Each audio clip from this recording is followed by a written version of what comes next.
فلا مضل له ومن يضلل فلا هادي له وأشهد أن لا إله إلا الله وحده لا شريك له وأشهد أن محمدا عبده ورسوله يا أيها الذين آمنوا اتقوا الله حق تقاته ولا تموتن إلا وأنتم مسلمون يا أيها الناس اتقوا ربكم الذي خلقكم من نفس واحدة وخلق منها زوجها وبث منهما رجالا كثيرا ونساء واتقوا الله الذي تساءلون به والأرحام إن الله كان عليكم رقيبا يا أيها الذين آمنوا اتقوا الله وقولوا قولا سديدا يصلح لكم أعمالكم ويغفر لكم ذنوبكم ومن يطع الله ورسوله فقد فاز فوزا عظيما أما بعد فإن خير الحديث كتاب الله وخير الهدي هدي محمد صلى الله عليه وسلم وشر الأمور محدثاتها وكل محدثة بدعة وكل بدعة ضلالة وكل ضلالة في النار فأعوذ بالله السميع العليم من الشيطان الرجيم بسم الله الرحمن الرحيم قاف والقرآن المجيد بل عجبوا أن جاءهم منذر منهم فقال الكافرون هذا شيء عجيب أإذا متنا وكنا ترابا ذلك رجع بعيد قد علمنا ما تنقص الأرض منهم وعندنا كتاب حفيظ بل كذبوا بالحق لما جاءهم فهم في أمر مريج أفلم ينظروا إلى السماء فوقهم كيف بنيناها وزيناها وما لها من فروج والأرض مددناها وألقينا فيها رواسي وأنبتنا فيها من كل زوج بهيج تبصرة وذكرى لكل عبد منيب وقال الله تعالى في موضع آخر يا أيها الذين آمنوا لا ترفعوا أصواتكم فوق صوت النبي ولا تجهروا له بالقول كجهر بعضكم لبعض أن تحبط أعمالكم وأنتم لا تشعرون وقال الله تعالى في موضع آخر الذين آمنوا ولم يلبسوا إيمانهم بظلم أولئك لهم الأمن وهم مهتدون. محترم سامعین کرام، حاضرین جمعہ، بزرگوں اور دوستوں، اسلامی بھائیوں، ہر قسم کی تعریف، توصیف، بڑائی، بزرگی، حمد و ثنا اس اللہ رب العالمین کے لیے لائق و سزاوار ہیں جو ہمارا خالق ہے، مالک ہے، جس کی توفیق سے ہم سب پوتر استھان مسجد میں اکٹھا ہوئے ہیں۔ اس اللہ رب العالمین کی تعریف، حمد و ثنا کرتے ہوئے ہم سب بیک زباں ہو کر کہیں الحمدللہ۔ بعدہ بالعموم اس کے تمام انبیاء کرام پر اور بالخصوص اس کے آخری نبی تاجدار مدنی احمد مجتبیٰ محمد مصطفیٰ رسول اکرم صلی اللہ علیہ وسلم پر لاکھوں کروڑوں درود و سلام نازل ہوں۔ اللہم صلی علیہ، اللہم بارک علیہ وسلم علیہ تسلیما کثیرا۔ برادران اسلام، گزشتہ کئی ایک جمعہ سے مسلک اہل حدیث کے تعلق سے باتیں ہو رہی ہیں۔ آج بھی انشاءاللہ اسی موضوع کے تعلق سے مزید کچھ باتیں ہوں گی۔ گزشتہ جمعہ آخری مرحلہ میں یہ بیان کیا گیا تھا کہ ہمارے مسلمان قوم یا مسلمان جماعت کے اندر دو جماعت یا دو گروہ ایسے ہیں جو دونوں ہی افراط و تفریط یا غلطی پر ہیں۔ ایک ہے جو اپنی سمجھ کو، اپنی سوچ کو قرآن و حدیث کے تعلق سے اپنی ویاخیا اور اپنی نوٹس کو، اپنی ریمارکس کو تھوپنے کی کوشش کرتے ہیں، یہ بھی غلط ہیں۔ اور دوسری ایک جماعت ہے جو اماموں کی ہر بات کو من و عن بغیر کسی تحقیق کے یا ان کے سامنے کوئی آیت آ جائے، کوئی واضح حدیث آ جائے، پھر بھی وہ اماموں کی باتوں کو قرآن و حدیث کے اوپر ترجیح دینے کی کوشش کرتے ہیں، یہ بھی غلط ہیں۔ یہ دونوں ہی افراط و تفریط پر مبنی ہیں۔ اس کے بیچوں بیچ اعتدال والا راستہ ہمیں اختیار کرنا چاہیے، ہمیں معتدل مزاج کا ہونا چاہیے۔ نہ تو ہم میں سے کسی کے لیے یہ حق ہے کہ وہ اپنی سوچ کو قرآن و حدیث کے اوپر تھوپیں، اور نہ ہی کسی امام کی بات حرف آخر یا آخری بات ہو، یہ بھی صحیح نہیں ہے۔ ہم اپنی طرف سے ویاخیا، اپنی طرف سے توضیح، شرح، ریمارکس کر سکتے ہیں۔ کب؟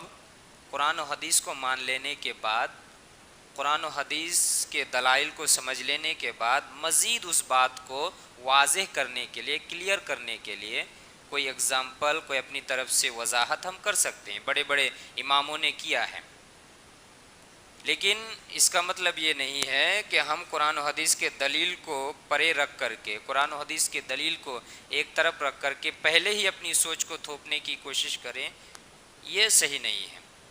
اور نہ یہ صحیح ہے کہ کسی امام نے جو شرح کر دیا، جو ویاخیا کر دیا، تو پھر ہم کون ہوتے ہیں امام کے اوپر باتیں کریں؟ ہم کون ہوتے ہیں کہ امام کی بات کو ہم اسویکار کرے، انکار کرے؟ یہ سوچ رکھنا بھی صحیح نہیں ہے، اس لیے کہ قرآن و حدیث کے اوپر کوئی نہیں ہے۔ یہ سوچ اگر ہم رکھتے ہیں تو یہ اعتدال والا راستہ ہے، یہ معتدل مزاج کا جو ہوگا، ایسے لوگوں کا یہ راستہ، ایسے لوگوں کا یہ چال چلن یا ایسے لوگوں کی راہ یہ ہونی چاہیے۔ کیوں؟ اس لیے کہ صحابہ کرام، ذرا غور سے سنیے، صحابہ کرام ان کی مادری زبان، ان کی مدر ٹنگ یا ماتری بھاشا عربی تھی۔ ان سے زیادہ تو ہم عربی کے ماہر نہیں ہو سکتے۔ ہاں، یہ الگ بات ہے کہ ہم عرب والوں سے عربی زیادہ جان سکتے ہیں۔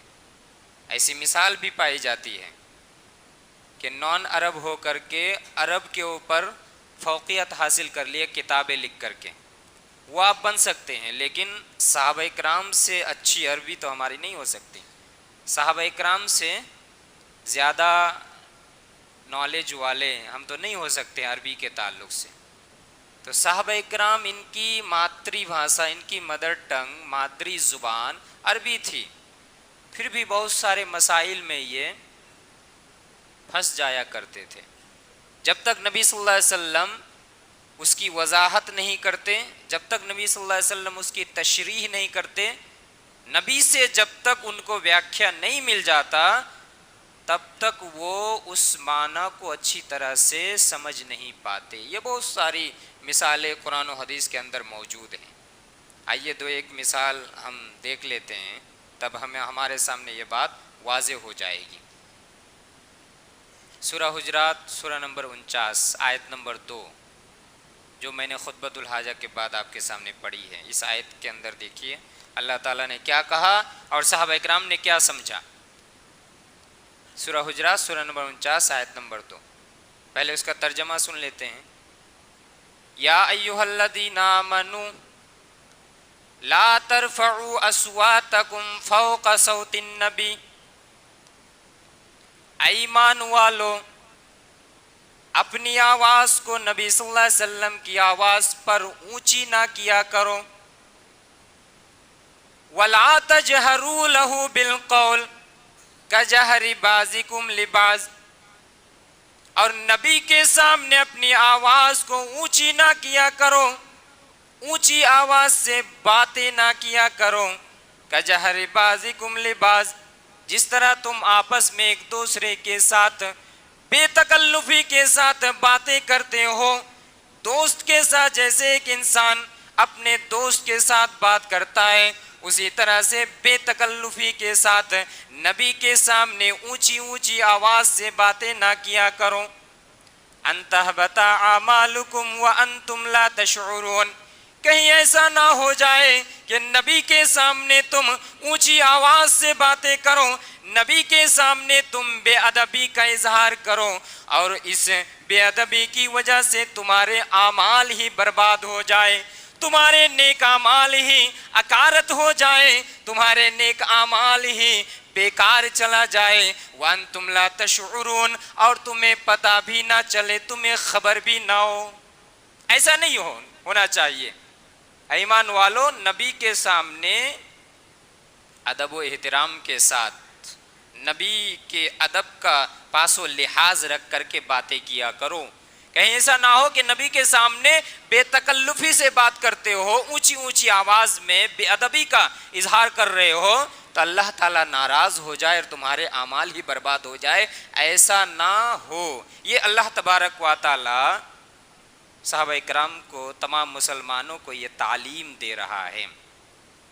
اب یہ آیت جب نازل ہوتی ہے، یا ایھا الذین آمنوا لا ترفعوا اصواتکم فوق صوت النبی، ایمان والو، اس وقت صحابہ اکرام موجود تھے، صحابہ اکرام کے سامنے یہ آیتیں نازل ہو رہی تھی۔ اب جب نبی صلی اللہ علیہ وسلم کے ذریعے سے صحابہ اکرام کو اور تمام کے تمام مسلمانوں کو یہ حکم دیا جا رہا ہے، اے ایمان والو جو ایمان لائے ہو سنو، اپنی آواز کو اونچی نہ کیا کرو، نبی کی آواز کے سامنے یا نبی کے سامنے بے ادبی کا اظہار نہ کیا کرو۔ جب یہ آیت نازل ہوتی ہے، ایک صحابی جن کی آواز فطری طور پر اونچی ہوتی ہے، بہت سارے لوگ ہوتے ہیں نا جن کی آواز فطری طور پر اونچی ہوتی ہے، وہ جب بھی بات کرتے ہیں تو اونچی آواز میں بات کرنے لگتے ہیں، وہ اپنے سے وہ اونچی آواز نہیں کرتے۔ کچھ لوگ ہوتے ہیں آپ جتنا بھی کہیں ان سے کہ اونچی آواز میں بات کریں، ان کی آواز زیادہ زور سے نہیں نکلتی ہے، اور کچھ لوگ ہوتے ہیں کہ جن کی فطری طور پر نیچرلی ان کی آواز کیا ہوتی ہے، زیادہ اونچی ہوتی ہے۔ ابھی ایک صحابہ کرام کی آواز فطری طور پر اونچی ہوتی ہے، یہ آیت جب ان کے سامنے تلاوت کی جاتی ہے، نبی صلی اللہ علیہ وسلم جب صحابہ اکرام کو سمجھاتے ہیں، اللہ تبارک و تعالیٰ نے اس آیت کو نازل کیا ہے، ایک صحابی جن کی فطری طور پر آواز اونچی ہوتی ہے وہ ڈر جاتے ہیں، خوف زدہ ہو جاتے ہیں اور جا کر کے اپنے گھر میں کونے میں وہ بسیرا بسا لیتے ہیں، نماز پڑھنے کے لیے بھی مسجد نہیں آتے ہیں۔ نبی صلی اللہ علیہ وسلم کی عادت مبارکہ تھی، نماز پڑھنے کے بعد صحابہ کرام کی حاضری لیا کرتے تھے، پوچھا کرتے تھے۔ کسی صحابی کو اگر نبی صلی اللہ علیہ وسلم کسی بھی نماز کے وقت نہیں دیکھ پاتے، ان کی حال اور ان کی خیریت پوچھا کرتے تھے، کیا بات ہے فلاں آدمی کیوں حاضر نہیں ہوا ہے؟ جب اس صحابی کو نبی صلی اللہ علیہ وسلم نے نماز کے اندر موجود نہیں پایا، نبی صلی اللہ علیہ وسلم نے دوسرے صحابہ اکرام سے پوچھا، اے صحابیوں کیا بات ہے، تمہارا وہ فلاں ساتھی آج نماز میں کیوں نہیں آیا ہے؟ کئی وقت سے ان کو میں نماز میں حاضر نہیں دیکھ رہا ہوں، کیا ماجرا ہے، کیا معاملہ ہے؟ جب یہ نبی صلی اللہ علیہ وسلم کی طرف سے سوال کیا جاتا ہے، بہت سارے صحابہ کرام بیان کرتے ہیں، جواب دیتے ہیں، اے اللہ کے نبی، ان کی آواز فطری طور پر اونچی ہے اور اللہ تبارک و تعالیٰ نے یہ آیت نازل کر دی ہے، یا ایھا الذین آمنوا لا ترفعوا اصواتکم فوق صوت النبی، اے لوگو، اے ایمان والو، اپنی آواز کو نبی کی آواز سے اونچی نہ کیا کرو، اپنی آواز کو اوپر نہ کیا کرو۔ اس کی آواز فطری طور پر اونچی ہے، اس لیے وہ خوف زدہ ہو گئے، وہ ڈر کے مارے کہ کہیں نبی کے سامنے مجھے کچھ کہنا نہ پڑے اور میری آواز نبی سے اونچی نہ ہو جائے، اللہ تبارک و تعالی میرا مواخذہ نہ کر لے، اللہ کے دربار میں مجھے گرفتار نہ ہونا پڑے۔ اس لیے وہ خوف کے مارے، وہ ڈر کے مارے اللہ کے نبی وہ مسجد نہیں آ رہے ہیں، ان کی آواز چونکہ نیچرلی اونچی ہے۔ نبی صلی اللہ علیہ وسلم اس آیت کی جو اصل توضیح اور تشریح ہے وہ بیان کرتے ہیں، اے صحابہ کرام سنو، یہاں جو اللہ تعالیٰ نے بیان کیا کہ اے ایمان والو اپنی آواز کو نبی کی آواز پر اونچی نہ کیا کرو، اس کا مطلب یہ ہے کہ جب نبی کوئی فتویٰ دے دے، نبی جب کوئی حکم دے دے، جب نبی کا کوئی آدیش اور آرڈر آ جائے تو پھر آدیش آ جانے کے بعد کوئی سوال نہیں ہونا چاہیے، آدیش آ جانے کے بعد، نبی کا حکم آ جانے کے بعد، نبی کا فرمان جاری ہو جانے کے بعد کوئی کوشچن نہیں ہونا چاہیے، کوئی پرشن نہیں ہونا چاہیے، دل کے اندر کوئی بے قراری نہیں ہونی چاہیے، دل کے اندر کوئی ایسا سوال نہیں ہونا چاہیے کہ ایسا نہیں ہونا چاہیے تھا، ایسا ہونا چاہیے تھا، نبی نے یہ ٹھیک نہیں کیا ہے یا شریعت کا یہ معاملہ ٹھیک نہیں ہے۔ اے صحابہ کرام یہ مطلب ہے اس کا مطلب یہ نہیں ہے کہ نیچرلی جس کی آواز اونچی ہے وہ بھی بات کرے تو اسے بھی اس وعید میں شامل کیا جائے گا، نہیں، اس دھمکی میں شامل کیا جائے گا، ایسی بات نہیں ہے، بلکہ جو میرے فتویٰ کے بعد، میرے فرمان کے بعد اپنی طرف سے اگر کوئی بات کہنے کی کوشش کرے تو پھر یہ غلط ہے، اور یہی یہاں بیان کیا جا رہا ہے۔ میرے بھائی اور دوستو، اس آیت کا اور بھی دوسرا شان نزول اور بھی دوسرا واقعہ بیان کیا گیا ہے، وقت کی قلت کی وجہ سے میں اس واقعہ کی طرف نہیں جا رہا ہوں، تو ایک آیت کا کئی ایک گھٹنا یا کئی ایک شان نزول ہو سکتا ہے، یہ الگ بحث ہے، یہ ایک علمی بحث ہے، میں اس طرف نہیں جانا چاہ رہا ہوں۔ تو اس واقعہ، اس گھٹنا سے پتہ کیا چلا، آپ سب نے سمجھ لیا ہوگا اگر آپ نے غور کیا ہوگا کہ یہ عربی زبان میں یہ قرآن مجید ہیں اور صحابہ کرام کی زبان مادری زبان عربی ہے، پھر بھی وہ اصل معنی نہیں سمجھ پائے، الفاظ کے ہیر پھیر سے نہیں سمجھ پائے، عربی زبان ان کی مادری بھاشا ہونے کے باوجود نہیں سمجھ پائے، تو پھر ہم کون ہوتے ہیں دو تین کتاب پڑھ کر کے کہ ہم کہیں گے کہ ارے حدیث کے اندر، قرآن کے اندر تو یہ ہے، یہ کہا گیا ہے، اس آیت کا یہ ترجمہ ہے، صرف ترجمہ پڑھ کے اگر ہم فتویٰ لگانے لگ جائیں اور ترجمہ پڑھ کے اگر ہم مسائل کو حل کرنے لگ جائیں تو پھر پریشانی ہے، اور اسی وجہ سے آج نت نئے فتنے اجاگر ہو رہے ہیں، ہر کوئی فتویٰ دینے میں جلد بازی کر رہے ہیں۔ افسوس ہوتا ہے، تکلیف ہوتی ہے۔ پہلے کہ علماء کرام کو آپ دیکھیے دلیلوں سے دلیلوں کی انبار لگا دیا کرتے تھے، دلیل پر دلیل دینے کے باوجود اخیر میں کیا کہتے؟ اللہ عالم، اللہ ہی بہتر جانتا ہے۔ میں نے یہ دلیل کے طور پر پیش کیا، لیکن اللہ ہی بہتر جانتا ہے کیا مسئلہ صحیح ہے اور کون غلط ہے، لیکن میرے نزدیک یہ ہے دلیل کی روح سے۔ آج کیا ہوتا ہے، ایک آیت پڑھی جاتی ہے، ترجمہ کیا جاتا ہے، یا ایک حدیث پڑھی جاتی ہے، ترجمہ کیا جاتا ہے، کیا کہا جاتا ہے؟ کوئی مائی کا لال ہے جو میری بات کو الٹ دے گا، کوئی مائی کا لال ہے جو میری بات کو ادھر سے ادھر ہیر پھیر کر دے گا۔ یہ لہجہ، یہ طریقہ سلف صالحین کا نہیں تھا، یہ طریقہ کسی بڑے عالم کا نہیں تھا جو آج ہو رہا ہے۔ اور اس پر ہم نوجوان سمجھتے ہیں ارے بڑا حق بولنے والا، بڑا نڈر ہو کر کے بولنے والا ہے، بڑا فتویٰ دینے والا ہے، چند آیت کا نمبرنگ اور حدیث کے نمبرنگ کو یاد کر کے آ جاتا ہے اور آ کر کے اس طرح سے فتویٰ مارتا ہے اور سوچتا ہے کہ بڑا مولوی ہے، اور جلسہ جلوس میں اسی کا نمبر 1 پر پردھان وقتہ کے اس میں اس کا لسٹ میں نام لکھا جاتا ہے۔ نام لوں گا تو آپ لوگ بھی ناراض ہو جائیں گے۔ کتنے ایسے بھانسڑ دینے والے ہیں ہمارے سماج کے اندر، میں نام لے کر کے بیان کر سکتا ہوں، لیکن بہت سارے لوگ جو ان کے فین اور مرید بنے ہوئے ہیں ان کو خراب لگ جائے گا، جن کا نام پردھان وقتہ میں لکھا جاتا ہے اور ایک حدیث جب پڑھی جاتی ہے پیر ہاتھ سب کو توڑ دیا جاتا ہے، حدیث کو اچھی طریقے سے اچارن نہیں کر پاتا ہے، ترجمہ نہیں کر پاتا ہے صحیح طریقے سے، ایک آیت جب پڑھتے ہیں تو صحیح طریقے سے پڑھا نہیں جاتا ہے، اچارن صحیح سے نہیں کرتا ہے، عربی میڈیم سے جو قرآن و حدیث کو نہیں سمجھے گا، جگہ جگہ پر ہو چٹ اور جگہ جگہ پر پریشانی ہوگی۔ بہت ساری مثالیں ہیں، اس سے پہلے میں نے کچھ مثالیں آپ کے سامنے بیان کیا ہے، کیسے کیسے فتویٰ اور کیسے کیسے مسائل وہ نکالتے ہیں، اور کتنی سختی کے ساتھ ایک ہی آیت ایک ہی حدیث پڑھ کر کے یہی مسئلہ ہوگا، قیامت تک یہ چیلنج رہا، کوئی مائی کا لال ہے جو میری بات کو الٹ دے۔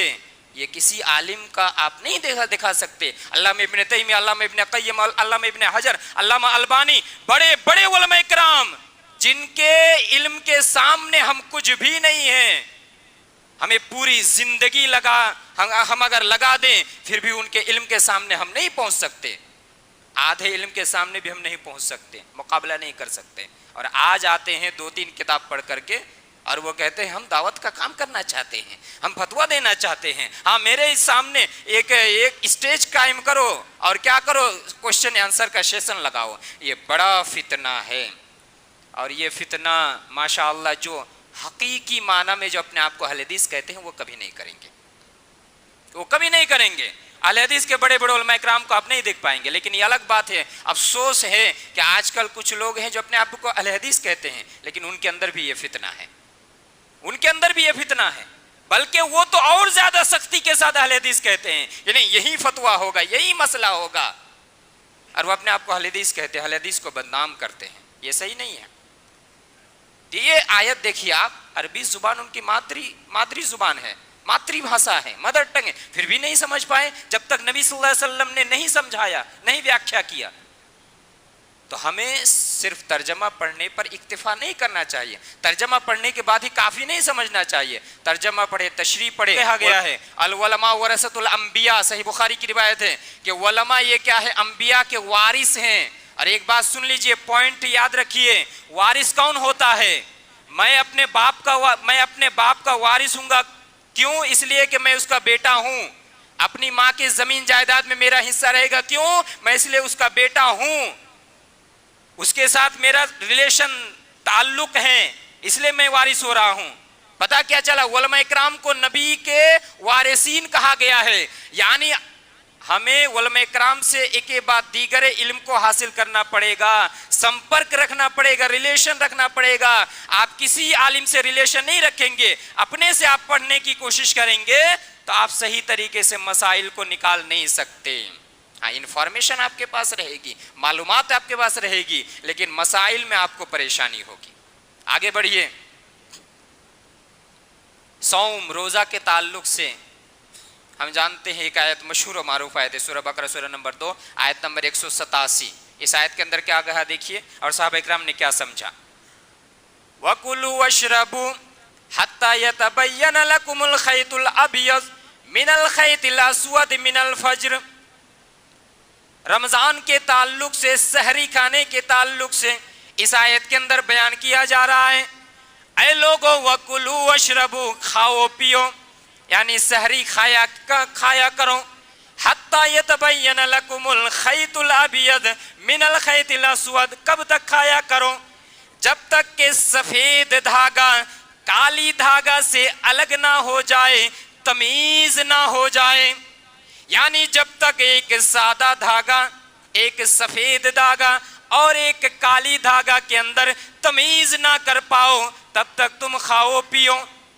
اب یہ آیت جب نازل ہوتی ہیں، کچھ صحابہ اکرام کیا کرتے ہیں، ایک سفید دھاگا کو لیتے ہیں، ایک کالی دھاگا کو لیتے ہیں، اور کوئی کیا کرتے ہیں، کوئی صحابی تو اپنے پیر کے اندر باندھ لیتے ہیں، کوئی صحابی اپنے تکیہ کے اندر نیچے رکھ لیتے ہیں اور دیکھتے رہتے ہیں کہ کب یہ اجالا ہو اور سفید دھاگا اور کالی دھاگا الگ ہو جائے، یعنی سفید کو سفیدی میں دیکھنے کی کوشش کریں اور کالی کو کالا دکھائی دیں، یہ کرنے کی کوشش کرتے ہیں۔ جب نبی صلی اللہ علیہ وسلم تک یہ خبر پہنچتی ہے، نبی صلی اللہ علیہ وسلم جواب دیتے ہیں، اے صحابہ اکرام سنو، یہ جو تم نے سفید دھاگا اور کالی دھاگا لے کر کے اپنے پاس رکھ لیا ہے اور اپنے آپ کو یہ کرنے کی کوشش کر رہے ہو کہ سفید دھاگا کالی دھاگا سے الگ ہو جائے، یہ مطلب نہیں ہے۔ اللہ تبارک و تعالیٰ اس آیت کے اندر یہ کہنا چاہ رہے ہیں کہ سفید دھاگا سے مراد جب تک کہ صبح صادق طلوع نہ ہو جائے، اور کالی دھاگا سے مراد رات ہے، یعنی جب تک رات رہے تب تک کھایا کرو، اور جب سفید دھاگا واضح ہو جائے یعنی جب صبح ہو جائے کھانا چھوڑ دو۔ صبح ہو جائے مطلب فجر ہو جائے، فجر کا وقت ہو جائے۔ یہاں دیکھیے صحابہ اکرام نے کیا کیا، ماتری بھاشا ان کی عربی تھی، پھر بھی وہ سادہ دھاگا اور کالی دھاگا، سفید دھاگا اور کالی دھاگا کو لیا، حالانکہ یہاں سفید دھاگا سے مراد صبح کا وقت، جب اذان کا وقت ہو جاتا ہے فجر کے، اور کالی دھاگا سے مراد رات ہے۔ نہیں سمجھ پائے وہ لوگ جب تک نبی صلی اللہ علیہ وسلم نے نہیں سمجھایا۔ اس طرح سے بہت ساری مثالیں ہیں، وقت اجازت نہیں دیتا، اسی پر میں اکتفا کر رہا ہوں کہ یہ بہت ساری اس طرح کی مثالیں قرآن و حدیث کے اندر آپ کو ملے گی۔ یہ میں صرف اگزامپل کے طور پر دو مثالیں، دو آیت سے میں نے آپ کے سامنے پیش کیا۔ پتہ کیا چلا کہ ہم اپنی سوچ کو اگر قرآن و حدیث کے اوپر تھوپنے کی کوشش کریں اور یہ سوچیں کہ ہم نے تو قرآن پڑھ لیا ترجمہ کے ساتھ، ہم نے تو پڑھ لیا حدیث ترجمہ کے ساتھ، کافی نہیں ہے، یہ انف نہیں ہے، بلکہ علماء اکرام کے پاس رہنا پڑے گا، ان کے ساتھ اٹھنا بیٹھنا پڑے گا، قرآن و حدیث کو صحیح طریقے سے پڑھنا پڑے گا۔ اتنا آسان نہیں ہے۔ ایک چھوٹا موٹا مولوی بننے کے لیے بھی 14-15 سال پڑھائی کی ضرورت ہوتی ہے، اور آپ 2-3 سال میں ترجمہ پڑھ کے بنگلہ میں یا انگریزی میں یا اردو میں یا کسی اور زبان میں آپ سمجھتے ہیں کہ میں مفتی بن گیا ہوں، یہ صحیح نہیں ہے۔ اپنی سوچ کو قرآن و حدیث کے اوپر تھوپنا یہ صحیح نہیں ہے۔ اس لیے آپ لوگ پڑھیے، پڑھنے سے منع نہیں ہے، پڑھیے قرآن و حدیث کو، لیکن پڑھتے وقت چوکن نہ رہے، ساودھان رہے، فتویٰ دینے کی کوشش نہ کرے، علماء اکرام سے رجوع کریں، جس آیت کو سمجھ نہ پائیں علماء اکرام سے پوچھیں، اچھے علماء اکرام سے رجوع کریں، تب جا کر کے آپ مسائل کو صحیح طریقے سے سمجھ پائیں گے۔ یہ کہاں کی بات ہوئی کہ آپ گانا کے ساتھ مشغول رہتے تھے، آپ ڈانس کیا کرتے تھے، آپ شریعت کے اندر آ گئے تو اب آپ مفتی بھی بن جائیں گے؟ جب یہ سب باتیں کہی جاتی ہے تو وہ لوگ کیا جواب دیتے ہیں؟ ارے میں تو گانا کے اندر مشغول تھا، میں تو یہ کرتا تھا، وہ کرتا تھا، گناہ میں ملوث تھا، میں شریعت کے آپ پاس آیا، میں شریعت کو سمجھنے لگا، پڑھنے لگا تو یہ مولویوں کو حسد ہونے لگ گیا، مولویوں کو جلن ہونے لگ گئی کہ ہم لوگوں کے پیچھے ہم لوگوں کی مخالفت شروع کر دیے۔ نہیں، ہم آپ کی مخالفت نہیں کرتے، واللہ اللہ گواہ ہے، ہم آپ کی مخالفت نہیں کرتے ہیں، ہم شریعت کو بچانا چاہتے ہیں۔ شریعت کے معاملے میں اتنا آسان نہیں ہے کہ ہر کوئی زبان کھولے، ہر کوئی فتویٰ دینے کی کوشش کریں۔ یہ مسلک اہل حدیث نہیں ہے، یہ اہل حدیث کا طریقہ نہیں ہے۔ یہ چاہے دوسرے جماعت کے لوگ کریں، چاہے ہمارے اپنے اہل حدیث کے لوگ کریں، دونوں غلط کرتے ہیں کہ اگر کچھ کتابیں پڑھ کر کے اگر فتویٰ دینے کی کوشش کرتے ہیں اور علماء اکرام بڑے بڑے شیخ جو بخاری کے درس دینے والے بیٹھے رہتے ہیں اور ان کے سامنے یہ فتویٰ دینے کی کوشش کرتے ہیں، ایسے لوگوں کا مواخذہ ہوگا، ایسے لوگوں کو ڈرنا چاہیے فتویٰ دینے سے، اپنی زبان کو کھولنے سے۔ اب آگے بڑھیں، اہل حدیث کی باتیں ہو رہی تھی، تو یہ اہل حدیث کا یہی مسلک ہے کہ آپ نہ اپنی سمجھ کو قرآن و حدیث کے اوپر تھوپے اور نہ کسی امام کی سمجھ کو آخری سمجھ سمجھے، آخری بات سمجھے، یہ بھی صحیح نہیں ہے۔ اب آئیے کچھ باتیں میں نے کہا تھا کہ یہ جو اہل حدیث ہے کیا یہ انگریز کی پیدائش ہے؟ بہت سارے لوگ اعتراض کرتے ہیں، بہت سارے لوگ یہ گالی دیتے ہیں، یہ برا بھلا کہتے ہیں اہل حدیث کو، اہل حدیث کب سے آیا ہے؟ یہ تو انگریز کی پیدائش ہے۔ آپ اتہاس کا مطالعہ کیجئے، اسٹڈی کیجئے، ادھین کیجئے، آپ کو پتہ چلے گا۔ شاہ ولی اللہ محدث دہلوی، اگر ہم کہیں تو کہہ سکتے ہیں کہ انہی کے زمانے سے اہل حدیث کی ایک نئی طریقے سے اسٹارٹنگ ہوئی۔ ان کے زمانے میں جب ان کی پیدائش ہوئی، جب یہ پڑھنے لگے، انہوں نے دیکھا چاروں طرف تقلید، تقلید ہی تقلید، اندھی تقلید، چاروں طرف فقہ کی کتابیں پڑھائی جاتی ہے، حدیث سے کسی کا واسطہ نہیں ہے، حدیث سے کسی کا ریلیشن اور کسی کا سمپرک نہیں ہے۔ یہ سب سے پہلے حدیث کی تعلیم دینا شروع کرتے ہیں، سب سے پہلے یہ بہت دنوں کے بعد یہ اپنے زمانے میں سب سے پہلے حدیث کی تعلیم دینا شروع کرتے ہیں، اور انہی حدیث کی تعلیم دینے کی وجہ سے ان کو بہت زیادہ پریشانیوں کا بھی سامنا کرنا پڑتا ہے۔ یہ حنفی تھے، یہ اپنے خاندان کے حساب سے یہ حنفی تھے، شاہ ولی اللہ محدث دہلوی، لیکن انہوں نے آمین بالجہر، زور سے آمین کو صحیح قرار دیا۔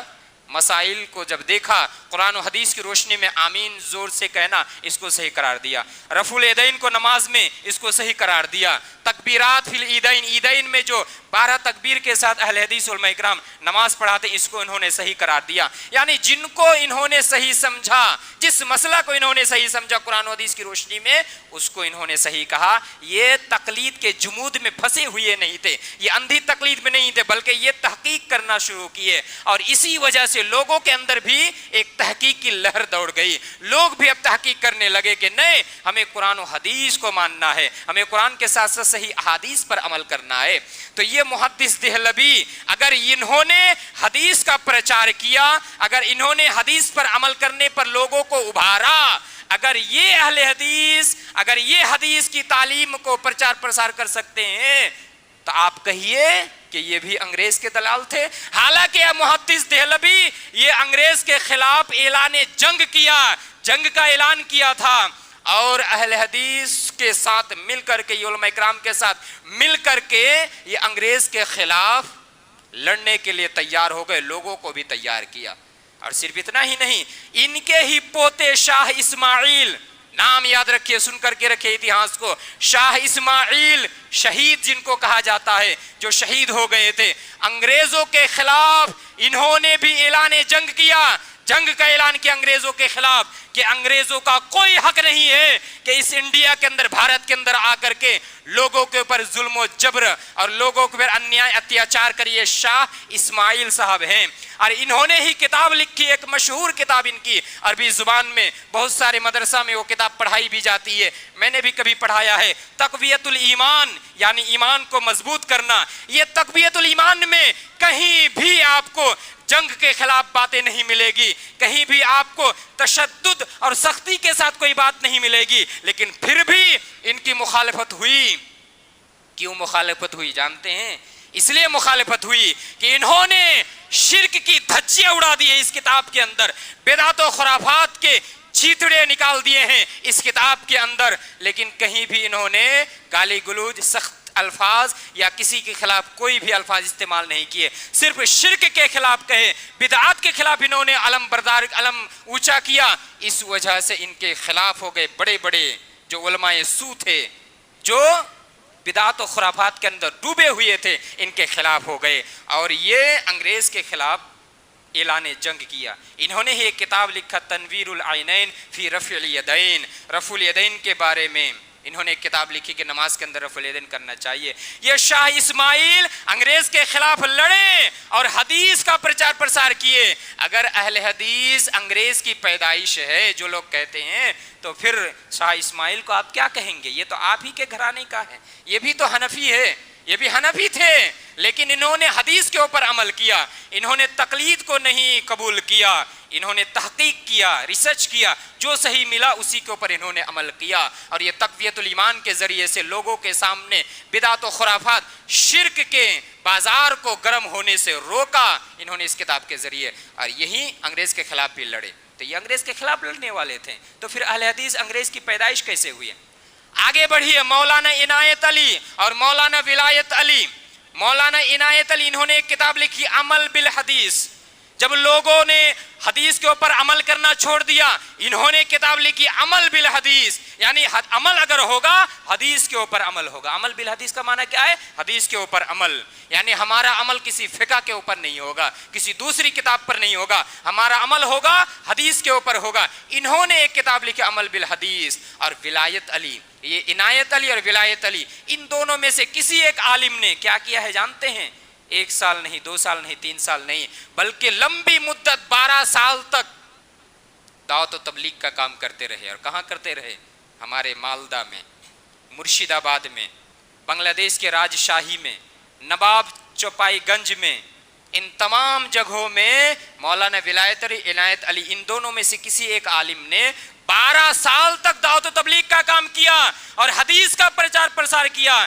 اسی وجہ سے آپ دیکھیں گے مالدہ میں سب سے زیادہ اہل حدیث ہے تعداد کے اعتبار سے, مرشد آباد دوسرے علاقے کے حساب سے, دوسرے علاقے کے حساب سے جب آپ ملائیں گے تو آپ کو ملے گا کہ اہل حدیث مالدہ, مرشد آباد, راجشاہی, نواب چپائی گنج, ان تمام علاقے میں اہل حدیث کی تعداد زیادہ ہے دوسرے علاقے کے بالمقابل. کیوں آپ کو تعداد زیادہ مل رہی ہے؟ کیوں آپ کو سنکھیا زیادہ مل رہی ہے؟ آپ نے اتہاس پڑھا؟ اگر آپ پڑھتے تو آپ کو پتا چلتا کہ ان لوگوں نے 12 سال تک دعوت و تبلیغ کا کام کیا اور حدیث کو پرچار پرسار کیا, حدیث کو لوگوں کے سامنے واضح کیا کہ اگر عمل ہوگا حدیث کے اوپر ہوگا, کسی فقہ کے اوپر نہیں ہوگا. تو میرے بھائیو اور دوستو, کہنے کا مقصد یہ ہے کہ اہل حدیث یہ انگریز کی پیدائش نہیں ہے, بلکہ انگریز کے خلاف سب سے زیادہ اگر اعلان جنگ کرنے والے ہیں وہ علماء اہل حدیث ہے. علماء صادق پور, جو صادق پور کے علماء کرام, یہ سب کے سب اہل حدیث تھے اور انہوں نے انگریز کے خلاف جنگ کی اور ان میں سے نہ جانے کتنے علماء کرام شہید ہو گئے. پیڑ پر, ہر ایک پیڑ کے اوپر علماء کرام کی لاش کو لٹکا دیا گیا تھا, یہ شہید ہوئے تھے. ٹیٹو میر, آپ لوگوں میں سے بہت سارے لوگوں نے نام سنا ہوگا, پڑھا ہوگا کتاب کے اندر. ٹیٹو میر, باشر قلعہ جو ایک گھٹنا ہے, باشر قلعہ, ٹیٹو میر ہم نے پڑھا ہے شاید. وہ ٹیٹو میر کا نام کیا تھا؟ میر نثار علی. اور یہ کون تھے؟ ایک پکے اہل حدیث تھے, میر نثار علی. اور انہوں نے باشر قلعہ, بانس کا جو ایک قلعہ بنایا تھا, کس کے خلاف؟ انگریز کے خلاف. یہ کون تھے؟ یہ اہل حدیث تھے, یہ حدیث کے اوپر عمل کرنے والے تھے, حدیث کا پرچار پرسار کرنے والے تھے. اس لیے اہل حدیث نے جو محنت, جو مشقت کی ہے حدیث کو پرچار پرسار کرنے میں, اس اتہاس کو ہمیں نہیں بھولنا چاہیے اور اس کا انکار ہمیں نہیں کرنا چاہیے. پھر میں کہوں گا, آپ اپنے آپ کو اہل حدیث نہیں کہتے ہیں, قرآن و حدیث کے اوپر عمل کرتے ہیں, کیجئے, کوئی بات نہیں ہے. لیکن جو اہل حدیث کہتے ہیں اپنے آپ کو, اپنے بڑے بڑے سلف صالحین کے اتہاس کو سامنے رکھ کر کے, ابو سعید خدری کا واقعہ اور گھٹنا آپ کے سامنے پیش کیا تھا. وہ جب نوجوانوں کو دیکھتے تھے کہتے تھے مرحباً باصحاب الحدیث, مرحباً باہل الحدیث, کہ مبارک ہو, ابھینندن ہو, کانگریچولیٹ اہل حدیث نوجوان کو. یہ وہ کہا کرتے تھے اور کہتے تھے کہ نبی صلی اللہ علیہ وسلم نے ہمیں یہ حکم دیا ہے کہ ہم اس طرح سے ابھینندن دے, اس طرح سے ہم مبارکبادی پیش کریں اہل حدیث کے سامنے. تو اگر ہم کہتے ہیں تو یہ ہمارے پاس اتہاس ہے, ہمارے پاس دلائل ہیں, اس لیے ہم کہتے ہیں. آپ نہیں کہیں گے قرآن حدیث کے اوپر عمل کیجئے, آپ بھی اہل حدیث ہیں. اس لیے میرے بھائی اور دوستو, اہل حدیث کے اوپر انگلی اٹھانے سے پہلے میں آپ سے انورودھ کروں گا, ریکویسٹ کروں گا کہ آپ اہل حدیث کے اتہاس, تاریخ کو پہلے پڑھ لیجئے. سب سے زیادہ اگر بدعات کے خلاف, سب سے زیادہ اگر شرک کے خلاف کوئی بات کرتا ہے وہ اہل حدیث عالم کرتا ہے. شرک کے ساتھ اہل حدیث کبھی سمجھوتا نہیں کرتا, بدعات کے ساتھ اہل حدیث کبھی سمجھوتا نہیں کرتا. اور انشاءاللہ قیامت تک جو حقیقی اہل حدیث ہوگا وہ کبھی یہ سمجھوتا نہیں کرے گا بدعت کے ساتھ. کیوں؟ اس لیے کہ آپ دیکھیے ایک سخت بات ہو سکتی ہے لیکن یہ حقیقت ہے. آپ مکہ کے مشرکین کو دیکھ لیجئے, یہ مسلمانوں کے سامنے کیا کہا کرتے تھے, کیا دلیل دیا کرتے تھے؟ ما نعبدہم الا لیقربونا الی اللہ زلفا. ارے ہم ان دیوی دیوتاؤں کی پوجا نہیں کرتے, صرف اس لیے پوجا کرتے ہیں تاکہ یہ اللہ کے قریب ہمیں کر دے. اور آج بھی جو قبر پر چوما چاٹی کرتے ہیں, قبر پر جا کر کے سجدہ کرتے ہیں, ولی اللہ کو جا کر کے, بڑے بڑے عالم کو جا کر کے سجدہ کرتے ہیں, یہ بھی کیا کہتے ہیں؟ وہی دلیل دیتے ہیں مکہ کے مشرکین کی طرح کہ ارے ہم تو ان کی پوجا نہیں کرتے ہیں, ہم یہ چاہتے ہیں کہ یہ جو قبر میں سوئے ہوئے ہیں یہ ہمیں اللہ کے قریب کر دے. دونوں کے لاجک اور دونوں کی دلیل میں کوئی فرق ہے؟ کوئی فرق نہیں ہے. پھر بھی اہل حدیث عالم کسی کے اوپر ڈائریکٹ کافر کا فتویٰ نہیں لگاتے, الٹا وہی لگاتے ہیں اہل حدیث کے اوپر کہ کافر ہو گیا, فلاں اسلام سے خارج ہو گیا. اس کے باوجود کوئی اہل حدیث عالم کسی کے اوپر کافر کا فتویٰ نہیں لگاتا ہے. اللہ ہی اس کا بہتر حساب لے گا, اللہ ہی بہتر جانتا ہے. اس لیے میرے بھائی اور دوستو, اہل حدیث کو سمجھنے کی کوشش کیجئے. اور یہ جو خرافات ہے کہ اپنی سوچ کو ہم قرآن و حدیث کو اوپر تھوپنے کی کوشش کرتے ہیں, اور ہم یہ سمجھنے کی کوشش کرتے ہیں کہ قرآن اتنا آسان ہے کہ ہم بنگلہ زبان میں پڑھ کر کے ہم قرآن کے معنی, مطلب, مفاہیم, مسائل کو نکال سکتے ہیں. یہ غلط سوچ ہے. آپ پڑھ سکتے ہیں, انفارمیشن حاصل کیجئے, معلومات حاصل کیجئے, لیکن مسائل کو نکالنے کے لیے علماء کرام کے پاس بیٹھنا ضروری ہے, علماء کرام سے فتویٰ سیکھنا ضروری ہے, علماء کرام سے آیت کا معنی اور مطلب سیکھنا ضروری ہے. اتنا آسان نہیں ہے. آپ کسی میڈیکل ڈاکٹر کے پاس جا کر کے نہیں کہیں گے کہ آپ آئیے ہمارے زمین جائیداد کو تھوڑا سا ناپ کر کے دے دیجئے. آپ کسی امین کے پاس جا کر کے نہیں کہیں گے کہ میرا بیٹا کو بخار ہو گیا ہے, دوا دے دیجئے, آپ نے اتنی پڑھائی کی ہے, آپ دوا نہیں دے سکتے ہیں, آپ نہیں کہیں گے. آپ ایک انجینئر کے پاس جا کر کے نہیں کہیں گے کہ مجھے بخار ہوا ہے, مجھے کچھ سر میں درد ہو رہا ہے, آپ اتنی پڑھائی کیے ہیں, آپ کو اتنا آتا ہے, آپ ایک دوا دے دیجئے, میڈیسن دے دیجئے. وہ کہے گا کہ میرا یہ فیلڈ نہیں ہے. اسی طرح آپ جب مسائل کو سیکھنے جائیں گے, ایک اچھے عالم کے پاس جائیں گے, کسی انجینئر, کسی ڈاکٹر, کسی ایڈوکیٹ, کسی وکیل, کسی کے پاس نہیں جائیں گے یہ سوچ کر کے کہ یہ قرآن و حدیث پڑھتا ہے. یہ سوچ کر کے آپ ان کے پاس مت جائیے. کوئی انجینئر جتنا بھی کہے کہ میں دعوت کا کام کر رہا ہوں, کوئی میڈیکل ڈاکٹر جتنا بھی کہے کہ میں دعوت کا کام کر رہا ہوں, کوئی ایڈوکیٹ جتنا بھی کہے کہ میں دعوت کا کام کر رہا ہوں, اور وہ جتنا بھی فیمس ہو ہمارے انٹرنیٹ پر, ہمیں ساودھان ہونا چاہیے کہ ہمیں علماء کرام کے پاس جا کر کے مسائل کو لینا چاہیے. جب تک ہم نہیں لیں گے ہماری پریشانیاں بڑھتی جائے گی, فتنہ کا صدور ہوتا جائے گا.